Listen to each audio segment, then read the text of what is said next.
If you've ever seen a small Chevy Nova SS outrun monstrous big blocks on a quarter-mile strip, chances are you've witnessed the true power of a legendary engine that few know by name, the Chevy 327 L-79. In an era obsessed with big numbers, 396, 427, even 454 cubic inches, the L-79 humbly arrived with just 327. But don't let the size fool you. This was one of the most powerful and balanced small blocks General Motors ever built. No loud decals, no flashy wings. The L-79 was like a quiet fighter stepping into the ring. It didn't say much, but when it struck, it hit hard. So what made this small but fierce V8 an icon among street racers in the 1960s? And why is it still sought after today as a collector's gem? Let's dive into the surprising journey of the Chevy 327 L-79. In the early 1960s, the American car market was in the midst of an unprecedented horsepower race. Automakers were scrambling to release bigger, more powerful engines. Pontiac's 389, Ford's 406, and Chevrolet's own 409. While big blocks dominated magazine covers, General Motors quietly prepared a different strategy. They understood not everyone needed or could afford to drive gas-guzzling monsters. So Chevrolet focused on the 327 cubic inch small block, a compact engine with serious potential. Initially, the 327 appeared in Corvettes and Impalas with outputs ranging from 250 to 300 horsepower. But the real turning point came in 1965, when Chevrolet launched a high-performance variant, the 327 L-79. The mission was clear: create an engine that could elevate small cars like the Nova, Chevelle, or even the Corvette to an entirely new level, without relying on sheer engine size. And from that need, a special variant of the 327 was born. One powerful enough to rival big blocks, yet compact enough to create a whole new kind of performance. That variant was the Chevy 327 L-79, a precision-engineered package tucked inside a compact form, built to extract maximum performance from every cubic inch. At first glance, the L-79 might seem like just another version of Chevrolet's 327 lineup, but behind that number lies a system carefully tuned to push the boundaries of what a small block could do in the 1960s. At its core was a high-performance hydraulic camshaft, a rare feature in mass-market performance engines. This cam allowed the L-79 to operate smoothly at over 6,000 RPM, making acceleration feel light and lively. Supporting it was a Holley 4-barrel, 585 cubic feet per minute carburetor, a free-breathing intake and exhaust setup, and a compression ratio of 11:1, very high for its time.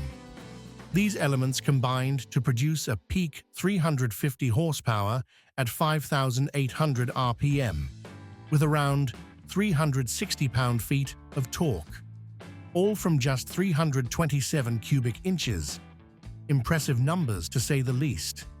But what truly made the L-79 stand out wasn't its spec sheet. It was how it delivered that power to the pavement. Lightweight, responsive, and incredibly agile in the mid-range, the L-79 was perfect for drag strips or spirited street driving. Paired with a lightweight chassis like the Nova SS or Chevelle Malibu, the car's power-to-weight ratio became shockingly good. And it was exactly these lightweight platforms, from the Nova SS to the Chevelle and Corvette, that Chevrolet chose to unleash the full potential of the L-79. Chevrolet didn't heavily promote the L-79. Instead, they quietly placed it into select models, creating true sleeper cars, mild in appearance but powered by the heart of a speed demon. The 1966 to 1968 Chevy Nova SS is perhaps the best example. A compact sedan, not as flashy as a Chevelle or Camaro, but when equipped with the L-79, it could humble just about anything on the drag strip. Weighing around 2,900 pounds, the Nova SS plus L-79 combo delivered an outstanding power-to-weight ratio. Beyond the Nova, the Chevelle Malibu SS was another model that could be optioned with the L-79, bringing serious performance to a mid-sized coupe. And of course, the Corvette C2 was also in the mix, where the L-79 gave it impressive sports car power while maintaining balanced handling. Interestingly, many L-79 equipped cars didn't wear special badging. You wouldn't see L-79 proudly displayed anywhere on the exterior. That only added to their mystique and unpredictability, the very definition of a sleeper. And it was that very power, when tested in the real world, especially on the quarter-mile drag strip, that turned the L-79 into a true sleeper assassin. On paper, the L-79 might seem modest compared to big blocks like the 396 or 427. But on the track, especially inside lightweight cars like the Nova SS or Chevelle, it proved that speed doesn't always come from size. With 350 horsepower and a light chassis, the L-79 could launch a car from 0 to 60 miles per hour in about 5.8 seconds, an impressive feat then and now. On the quarter mile, many Nova L-79s clocked in under 14 seconds, beating bigger, louder rivals. More importantly, the L-79 delivered smooth, natural, forceful acceleration.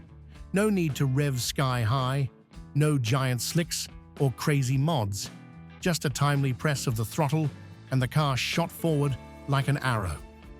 In the 1960s street racing scene, the L-79 was a favorite because it was fast and quiet, perfect for ambushing opponents without raising suspicion. No flash, no fame, the L-79 won through real-world effectiveness and shock factor. With such on-track dominance, you'd think the L-79 would be celebrated as a performance icon. Yet surprisingly, very few people, even seasoned car enthusiasts, know much about the L-79. And that's not because it lacked power, but because Chevrolet nearly hid it in plain sight. First, the L-79 wasn't heavily advertised. In sales materials, it was listed as just a performance option. No big marketing campaign, no magazine covers, barely a mention in ads. Second, most L-79 equipped cars had no identifying badges, no L-79 logos, no speed-themed decals, nothing flashy, making it easy to mistake for a base engine unless you checked the engine code. Finally, the L-79 showed up in models that didn't stand out visually, like the Nova or Chevelle Malibu, so it often flew under the radar. But that simplicity became the perfect disguise for the power within. Few knew about it, but those who owned an L-79 understood the true value it delivered. And it was those who truly understood this, street racers and gearheads alike, who quietly turned the L-79 into a legend.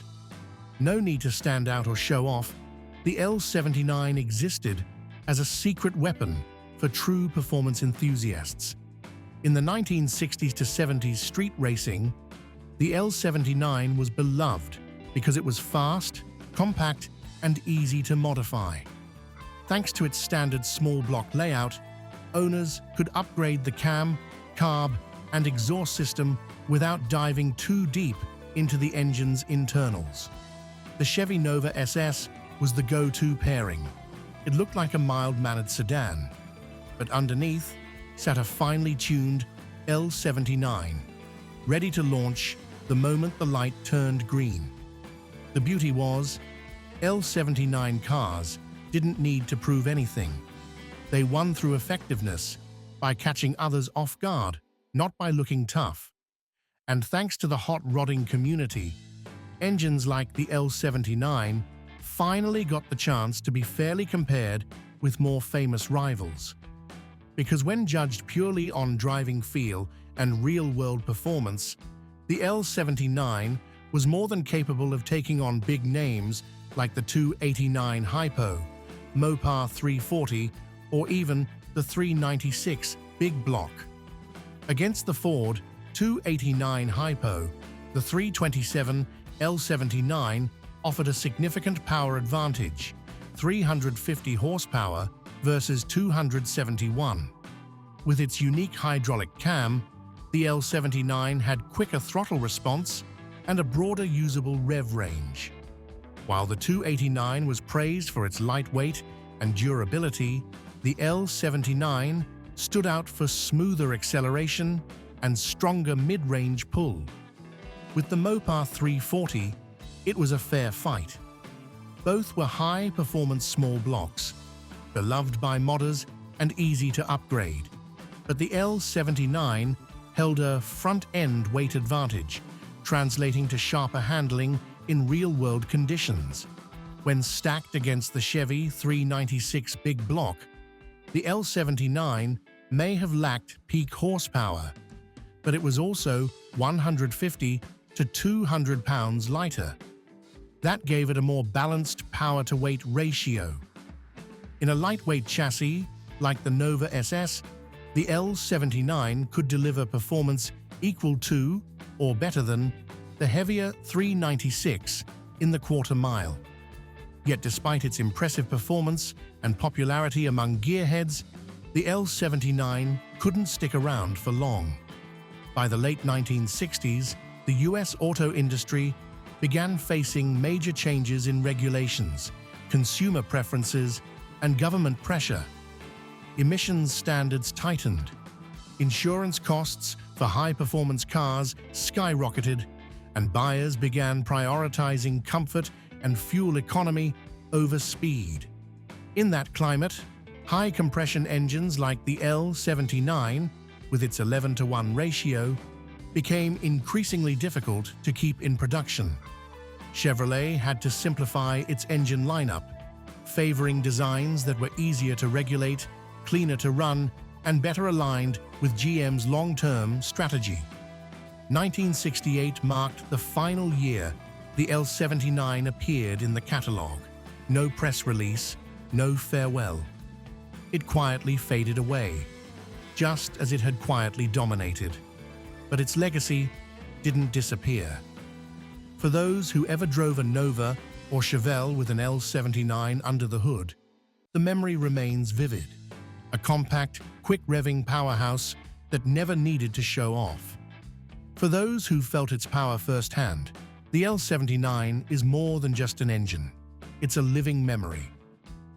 And it's those memories, from its distinctive roar to the smooth surge of acceleration, that have kept the L-79 alive in the hearts of enthusiasts. In a world where performance is increasingly defined by tech and numbers, the L-79 reminds us of a time when power came from pure driving experience, from throttle response, from the feeling of the engine waking up with a gentle push. The L-79 never needed to shout. It existed quietly, but left a mark that can't be forgotten, not just in the hands of drivers, but in the history of American muscle. If you've ever encountered, owned, or simply admired the L-79, share your story in the comments. It's memories like yours that keep legends alive. And if this journey meant something to you, don't forget to like, subscribe, and hit the bell, so we can keep exploring the machines that carry America's beating heart.